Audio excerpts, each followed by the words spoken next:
Hello guys, how's it going? My name is Dal, and Midnight Alpha is bringing with it a bunch of different class changes, with the alpha set to go into the beta testing period for some endgame content like dungeons and raids.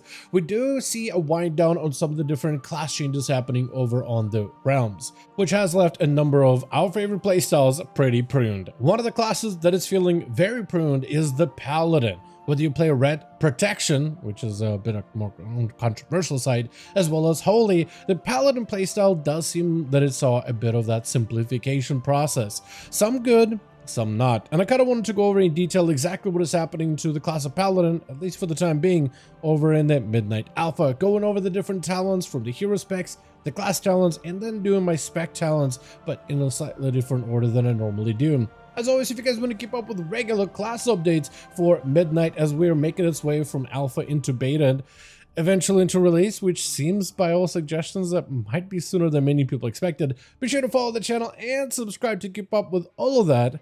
But otherwise, let's dive right in. Starting out with the hero specs, we have Herald of the Sun, and for Herald we have a couple of new talents, like a whole new row, but one of the talents, like Solar Grace, that just simply has been moved from like the middle row towards the right, but there are three new options here either way.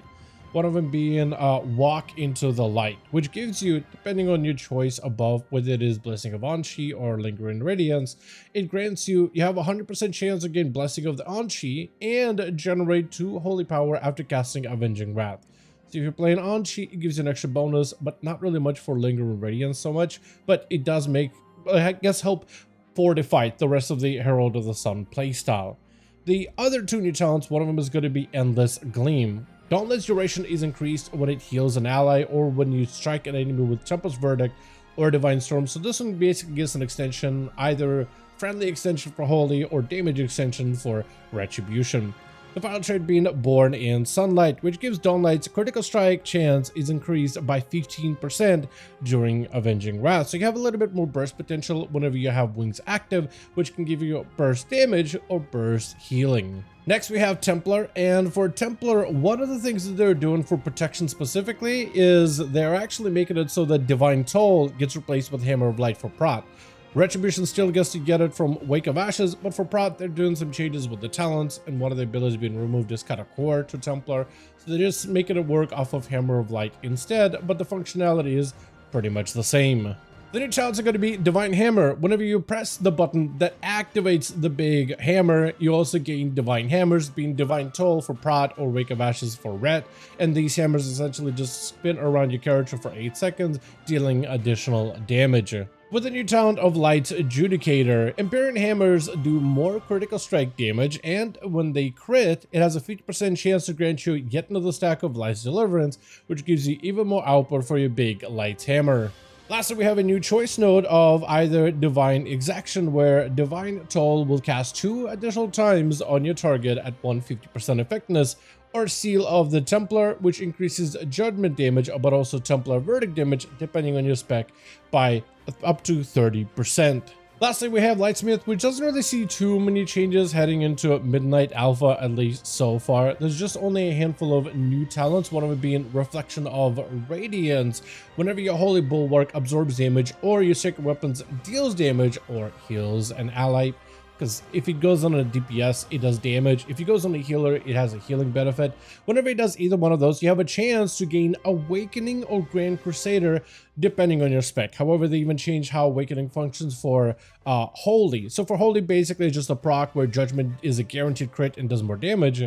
But for Prot, it's a reset on your shield throw, which could actually be good in like Mythic Plus situations where you need a little bit more CC capability. A couple of the new talents are going to be Masterwork, where after casting your Holy Armament ability, your next 3 abilities will call down a lesser armament of that same kind for a nearby ally, which is basically the Caress tier set for Paladins, just reintegrated as a talent of sorts. And a final new trait is going to be Resounding Strikes. Holy Armaments activate Hammer and Anvil at 100% effectiveness, which, with the talent above it, is Hammer and Anvil, provides you additional damage, but also some shockwave healing.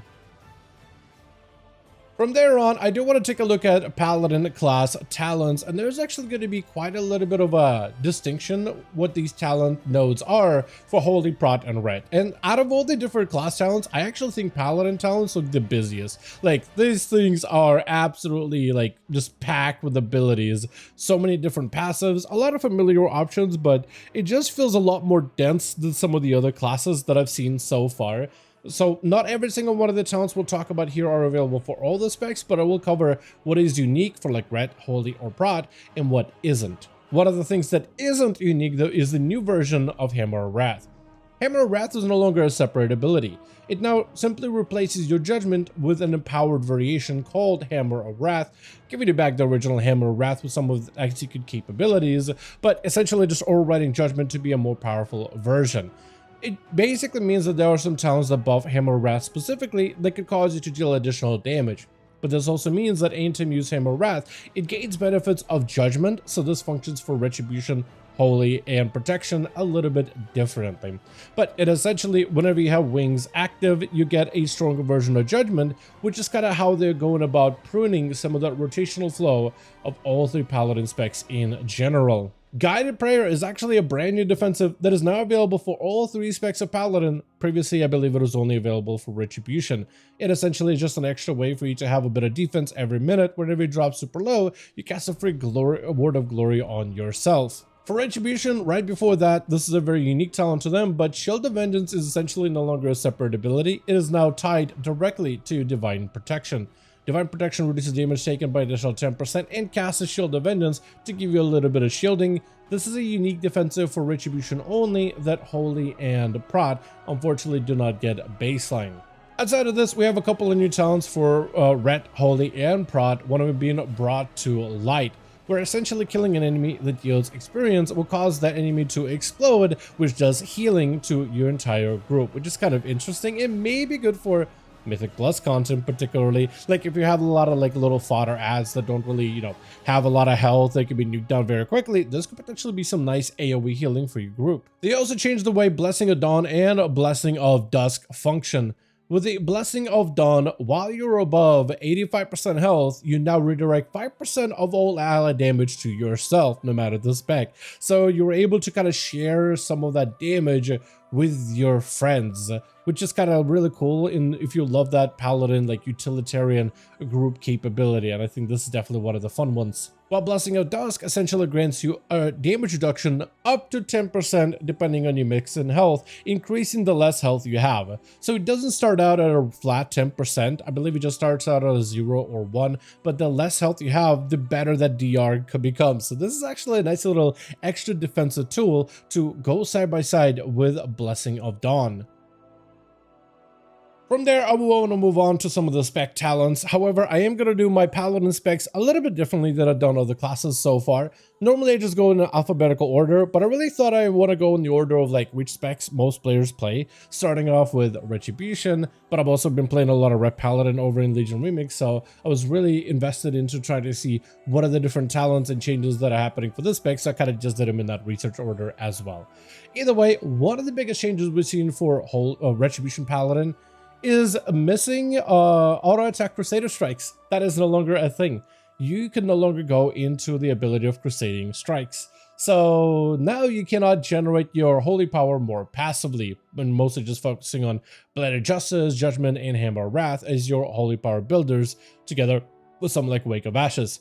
Now they're actually making it so that you have to press Crusader Strike to encourage Paladins to play into Templar Strikes instead.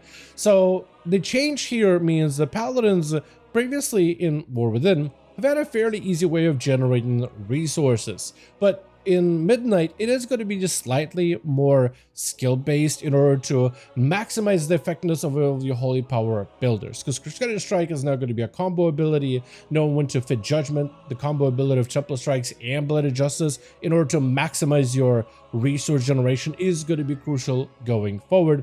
Especially with some of the different changes like with the Apex sounds, making some of those Holy Power builders even more important than ever before. You can also see some of the talent tree has been changed quite a lot. A lot of it has been pruned, but certain abilities have been streamlined and made even better. Like Execution Sentence, for instance, now has AoE damage baked into it, while still being primarily a focused damage ability, but having additional cleave does make it usable in all forms of content. You also have a new capstone called Judge, Jury, and Executioner, which I think a lot of you guys are going to like.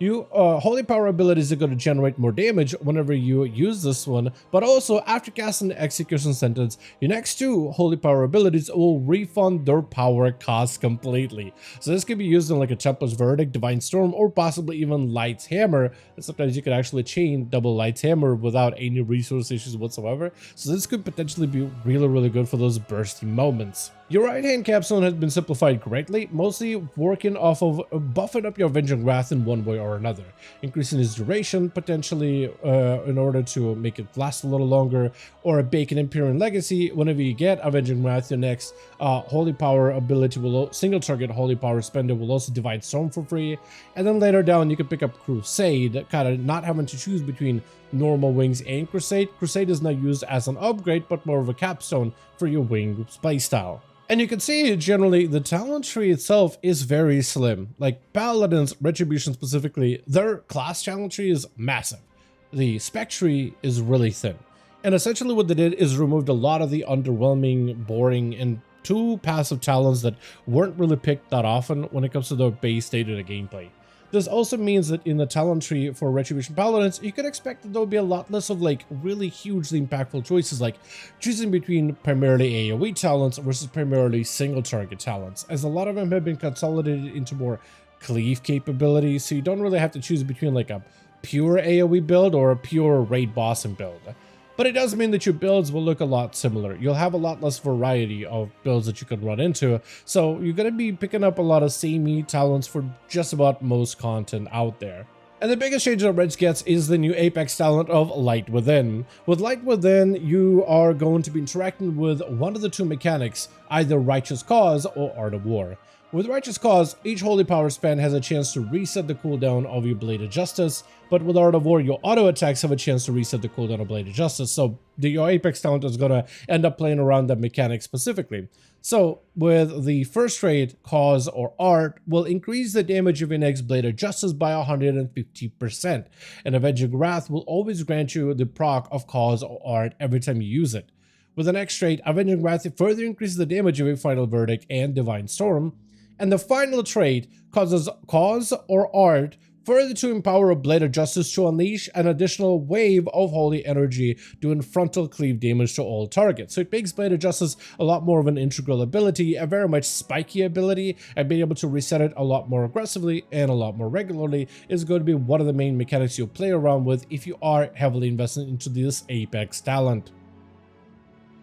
The next mech on the list is going to be Holy Paladins, which are receiving a lot of pruning like every other healer in the game. Some of the talents that are being pruned out of this playstyle are Barrier of Faith, Blessing of Seasons, Boundless Salvation, Merciful Auras, and Relentless Inquisitor.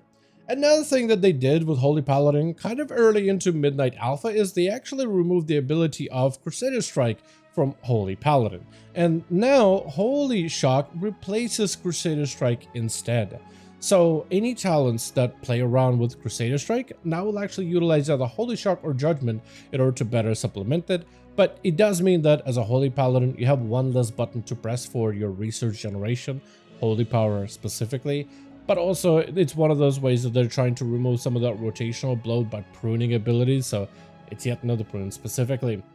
Another thing that you won't be able to see within this talent tree, however, is there's now a choice between a Holy Prism or Divine Toll, but that is something that Holy Paladins have to make in the class talents. A lot of the abilities that work of either Divine Toll or Holy Prism can now work vice versa, but as I think a lot of players are still going to go with Divine Toll as it seems like a more impactful talent out of the two, at least right now based on the current testing. The ability of Light of Dawn has also been changed a little to try to make it a little better, and they tried buffing it up a couple of times, but it's not an ability that gets used that often. Like a lot of the times, Paladins are so good at spot healing, it is a lot better to press Word of Glory or the Eternal Flame ability in order to get more focused healing rather than Light of Dawn to like heal allies in front of you.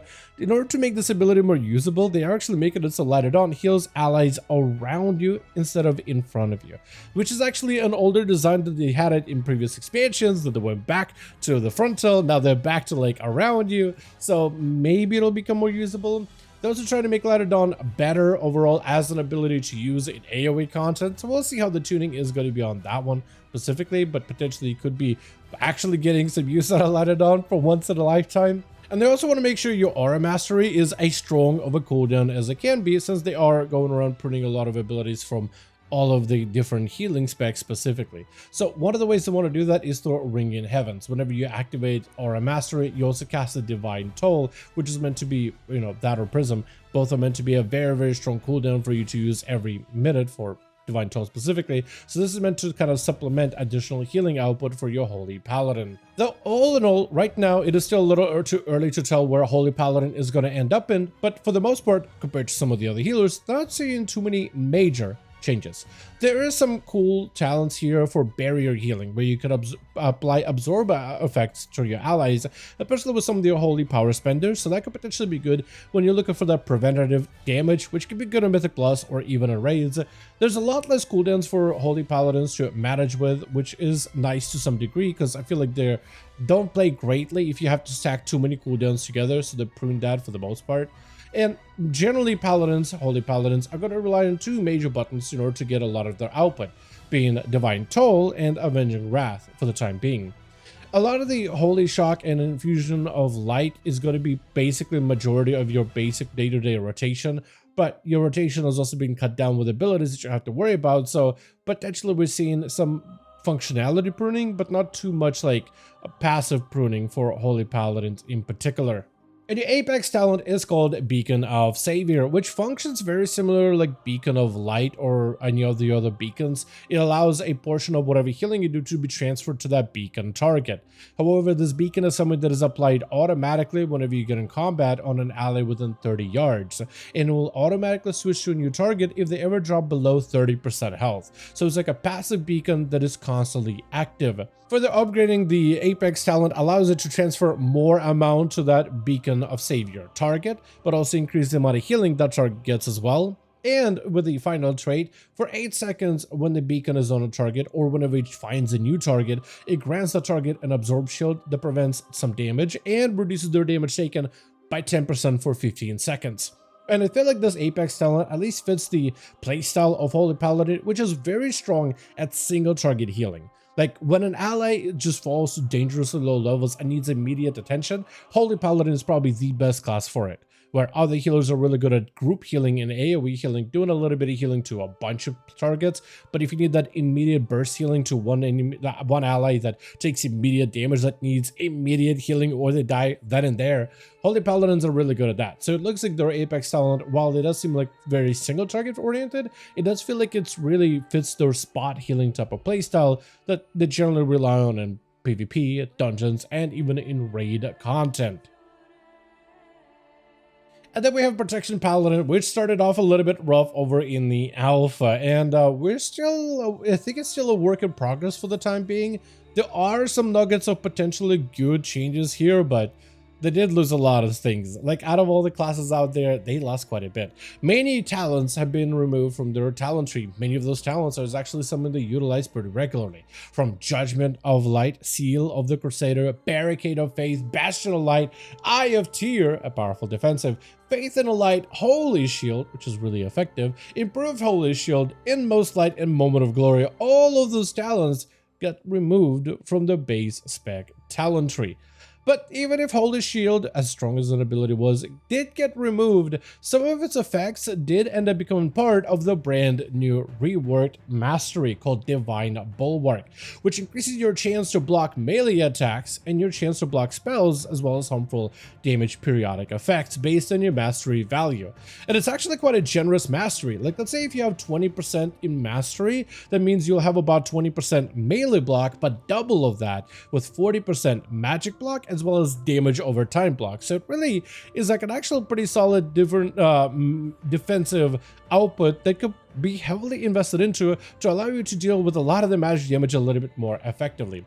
Previously, you mastered above the effectiveness of your consecration to make it a lot better as a damage mitigation and damage reduction tool for the most part. And it looks like the newest builds of the alpha have really been trying to make consecration more of an offensive ability, but it still does have some defensive components like sanctuary while you're in your consecration, and for 4 seconds after you leave it, you do get like a 5% damage reduction, which can be good in some situations, but it becomes a lot less of like a mandatory feeling type of talent. In order to make sure that paladins are not tied to the consecration on the floor. Like, they still want to encourage you to stand in it in some cases, but they don't need to feel like you need to stand in it or you die as soon as you step out of it. And that is the biggest problem with protection paladins. Some of the other cool talents that they've added is the ability of Guardians of Ancient Kings. Yeah, that defensive can actually get a second charge, which can make protection paladins just a little bit more bolstered in some situations. You also have a new talent of Valiant Crusade, because paladins have a bit of an issue getting that ramp up going at the beginning of an encounter, because you need to generate some holy power at the start. You usually do it with a couple of hammers, and then you can walk in, use your shield slam, Shield of the Righteous ability in order to activate your basic mitigation. Well, now you can do that by charging into the target. While out of combat, Divine Steed will grant you Shield of the Righteous for the duration and for additional 2 seconds after it fades. So now you'll be using your horse charge ability more as like an engagement tool rather than a way for you to, like, you know, cross gaps. So paladins at the very least should be able to rush into combat with their basic mitigation active from the get-go in order to help them get better kick-started. They also did an awesome thing where Word of Glory is how you heal yourself as a paladin. However, it does become expensive as an ability. It costs a lot of mana. So they make it so the Word of Glory will now refund 100% of the mana when you use it on yourself. But the ability is going to be made a little bit more expensive to heal your allies, so that's more of like a consequential choice. Heal an ally, but you can only do it so many times in order to make sure they don't get too many hybrid benefits. I feel like they're afraid of things becoming too strong in the next expansion. But if you are trying to just heal yourself, then it should be a little bit more effective. Your apex talent is going to be Glory of the Vanguard. With Glory of the Vanguard, Judgment has a chance to grant you Vanguard buff, causing the next Avenger shield to damage all enemies between you and your target. Further upgrading the trait allows whenever Vanguard is consumed to gain more holy power depending how many points you invest into it, and more judgment damage also depending how many points you put into it. The final trait reads, after Vanguard is consumed, Shield of the Righteous will deal more damage to the primary target and do some more cleave damage. During Avenging Wrath, every caster of Avenger Shield will now have a guaranteed proc of the Vanguard buff, which will fuel you full of resources and allow you to deal additional damage. But with that being said, that's going to be the entirety detailed overview of everything happening to Paladins for now in the Midnight Alpha. As always, with that being said, I do want to thank all of you guys so much for watching, and hope you guys did enjoy the video. If you did enjoy this update or found it informative, go ahead and give it a like. I would very much appreciate that. Helps out the channel tremendously. Be sure to join our Discord community, especially if you want to keep up with any newest updates for Midnight, especially as we're heading into some beta realms very soon. Let me know all your thoughts in the comments down below, and as always, I'll see all of you guys in the next one.